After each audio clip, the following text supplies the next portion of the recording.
সাঁচি ৰখা মৰমে ললে আজি মোকে সাৱটি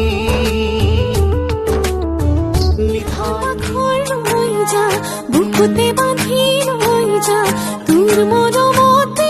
জিও নেলাগে ভোকৰ ভাৰ